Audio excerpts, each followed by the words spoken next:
ঈদ ঈদে মিলাদুন নবী বেশি আবেগে কিন্তু মানুষের সব ধ্বংস করে দেয়। এত বেশি আবেগ দেখানো যাবে না। আমরা আমাদের মধ্যে কিছু এক শ্রেণীর লোক আছে আল্লাহর নবীকে সম্মান দিতে দিতে একদম আল্লাহর কাছে নিয়ে যায়, নাউজুবিল্লাহ। তখনই কিন্তু শিরিক হয়ে যায়। মহব্বতের একটা মাপকাঠি আছে। নবীকে নবীর জায়গায় মহব্বত করা, আল্লাহকে আল্লাহর জায়গায় মহব্বত করা। নবীকে মহব্বত করতে করতে আল্লাহর কাছে নিয়ে যাওয়াটা এটাই সবচেয়ে বড় গুনাহ।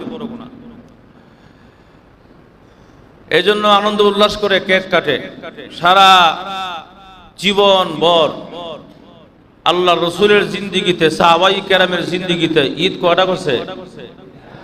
আরো জোরে কোন? একটা হলো ঈদুল ফিতর, আর একটা ঈদুল আজহা। রোজার ঈদ এবং কুরবানির ঈদ, এই দুইটা ঈদ ছাড়া কোনো ঈদ ইসলামের মধ্যে নাই, ধর্মের মধ্যে নাই। কিন্তু রসুলকে তারা এতই ভালোবাসে, ভালোবাসতে গিয়া বলে সকল ঈদের সেরা ঈদ ঈদে মিলাদুন নবী। নাউজুবিল্লাহ কোন? ভালোবাসার মাপকাঠি থাকা উচিত। আমরা রসুলকে মহব্বত করি, আপনারাও করেন, কিন্তু যারা বলে সকল ঈদের সেরা ঈদ ঈদে মিলাদুন নবী, গিয়া দেখেন হেরার মুখে দাড়িই নাই। রসুলকে এতটাই মহব্বত করে, মুখে দাড়ি নাই। এতটাই মহব্বত করে ৫ ওয়াক্ত নামাজের এক ওয়াক্ত খবর নাই। এটাকে মহব্বত করে না, এটা বন্ডামি। এটা কি? এই জন্য বিভিন্ন বন্ডদের আস্তানা ভেঙে দেওয়া হচ্ছে। কথা না, বন্ডরা বন্ডামি করে নামাজ ছেড়ে দিয়া, রোজা ছেড়ে দিয়া, বাবায় সবকিছু করব, বাবায় খাওয়াইবো, বাবা করব, বাবা হেই করব, বাবার কাছে গেলে মনের আশা কবুল হয়, পূর্ণ হয়। এই যে শিরকি কথাবার্তা, এই শিরকি কথাবার্তা যেখানে হয়, যে আস্তানায়, ওই আস্তানাকে ভেঙে দেওয়া ঠিক আছে। কি বলেন? ওলিয়া উলিয়া, ওলিয়া আল্লাহ যারা আছেন, ওলিয়া উলিয়া, ওনাদের অস্বীকারের সুযোগ নাই। ওনারা অনেক বড় আল্লাহর ওলিয়া ছিল। কিন্তু এমন কিছু জায়গা আছে, নাই কোনো মানুষ, নাই কোনো এখানে মাজার, কোনো কিছুই নাই। এটা এমনি একটা উঁচা জায়গা বানায় মাজার বানাইছে, কিচ্ছু নাই ভিতরে, নিচে। এটা গায়বী মাজার, গায়বী গায়বী আছে না? নাই, গায়বী মাজার বলে। এগুলা কি বলেন? বন্ডামি কিনা বলেন? গায়েবী মাজার বলে। গায়েবী মাজার বলে কি? কেউ নাই, কেন কিচ্ছু নাই। এটারে একটা মনে করেন যে ইটা দিয়া বা টাইলস দিয়ে উঁচা কইরা বস মোমবাতি জ্বালায় দেখো এখানে বাবা ল্যাংটা শাহ হয়ে রয়েছে। কিসা? ল্যাংটা শাহ, বাবা কুত্তা শাহ, এটাও আছে। হবিগঞ্জে দিয়ে গেছিলাম একদিন, আপনার কি বলে হবিগঞ্জ লাখার দিকে। এখানে দেখছি একটা সরকারি রাস্তার পাশেই মাহফিলে যাওয়ার সময় দেখলাম কুত্তা শাহ মাজার। এই কুত্তাকে শোয়া এটারে মাজার দিছে, কুত্তা শাহ মাজার। মানুষ কতটা নষ্ট হয়ে গেছে, মানুষ কতটা আল্লাহকে ভুলে গেছে, শয়তানের প্ররোচনায় এত পড়া পড়ছে,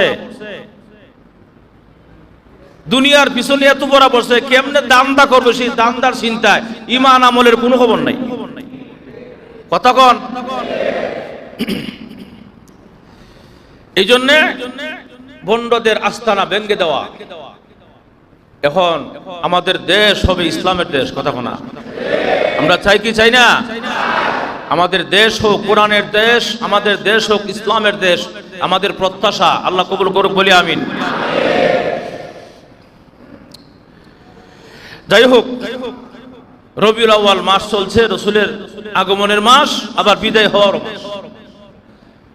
রসুলের আগমনে শুধু আনন্দ উল্লাসটাই করলেন, রসুলের দুনিয়া থেকে বিদায় হয়েছেন, একবার কানলেন না? ঠিক নেই? যেই মাসে মনে করেন আপনার কোনো সন্তান হয় না, একটা সন্তান হয়েছে অনেক দিন পরে। আল্লাহর কি কারিশমা, সন্তানটা জানুয়ারির 10 তারিখ মারা গেছে। 1 বছর ঘুরে যখন জানুয়ারির 10 তারিখ আসলো, যখন জানুয়ারির 10 তারিখে আপনি কি আনন্দ করবেন? আসতে কয় না, কি করবেন? দুঃখ, ব্যথা, সুখ পালন করবেন। কথা বলা, কেন? জানুয়ারির 10 তারিখে আমার সন্তানটা দুনিয়া থেকে বিদায় হয়েছে, আবার সেই জানুয়ারির 10 তারিখে আবার দুনিয়াতে আসছিল, বিদায় হয়ে গেছে। এই জন্য জানুয়ারির 10 তারিখটা আমার জন্য একটা সুখের দিন। কথা বলা। তাহলে প্রকৃত সন্তান যদি হয়ে থাকো, প্রকৃত বাবা যদি হয়ে থাকে, সন্তানের এই দিনটাতে সুখ পালন করবে, তার মানে নামাজ পড়বে, কোরআন তেলাওয়াত করবে, তার জন্য দোয়া করবে। এটা প্রকৃত বাবার আলামত সন্তানের জন্য। ঠিক তেমনি ভাবে প্রকৃত উম্মতের আলামত হইল ঈদে মিলাদুন নবী নিয়ে লাফালাফি করে না, তারা বরং রসুলের বিদায় ব্যথা নিয়ে তারা দুঃখ প্রকাশ করে এবং রোজা রাখে। যেরকম ঠিক কিনা? রোজার খবর নাই, খালি মিষ্টি খাইতো। মাজুর ঠিক না? আল্লাহুম্মা সাল্লি আলা মুহাম্মদ কইছে মিলাদ পড়ার পরে বাস জিলাফি আসেনি, মিষ্টি আসেনি, তবারক আসেনি, বাস খায়া গেল। রাসূলের ঈদে মিলাদুন নবী শেষ, অথচ রাসূলের বিদায় হওয়ার ব্যথা বিন্দু মাত্র নাই। এরা সত্যিকার রাসূলের উম্মত হতে পারে? এজন্য আল্লাহর রাসূলের সুন্দর আচরণ গ্রহণ করা, রসুলের সুন্দর আদর্শকে গ্রহণ করা আমাদের দায়িত্ব। আমার তেলাওয়াতকৃত হাদিসে আল্লাহর রাসূল বলেছেন, মান সালিমাল মুসলিমুনা মিন লিসানিহি ওয়া ইয়াদিহি। ও ব্যক্তি পরিপূর্ণ মুমিন হতে পারবে না যে ব্যক্তির হাত এবং জবান থেকে অন্য মুসলমান নিরাপদ না থাকে, সে মুমিন হতে পারবে। বলেন, আমাদের অনেকের হাত থেকে, কিন্তু অনেকের হাত থেকে, মুখ থেকে অনেকে নিরাপদ না। কথা না কেন? নিরাপদ এখন নিরাপদ হয় নাই, এখনো নিরাপদ হয় নাই। বহু মানুষ এখন নির্যাতিত হচ্ছে অন্যায় ভাবে। কথা না, এটা বন্ধ করতে হবে। আমার মুখের দ্বারা একজনকে কষ্ট দিয়েছি, জবান দ্বারা মিথ্যা বইলা মামলা দিছি।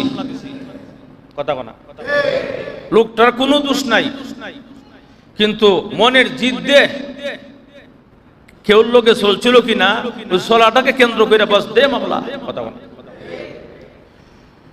এজন্য মুখের দ্বারা কাউকে মিথ্যা বলে কাউকে তুহমত দেওয়া। মুখ এবং হাত, হাদিসে আসছে মুখ এবং হাত দিয়ে কাউকে আক্রমণ করেও কষ্ট দেওয়া যাবে না। যদি কষ্ট দেয়, রাসূল বলেছেন সে মুমিন হতে পারে না। সে কি নয়? মুমিন নয়। যদি নামাজ পড়েন আরেকজনকে কষ্ট দিয়ে মনে আঘাত দিয়ে নামাজ পড়েন, কবুল হবে না। কথা কন ভাইয়ের আমার, আমি আপনাদের সম্মুখে একটা আয়াতের অংশ বিশেষ তেলাওয়াত করছি, সূরা রাদের 11 নম্বর আয়াতের মাঝখান থেকে। ইন্নাল্লাহা লা ইউগাইয়িরু মা বিকাউমিন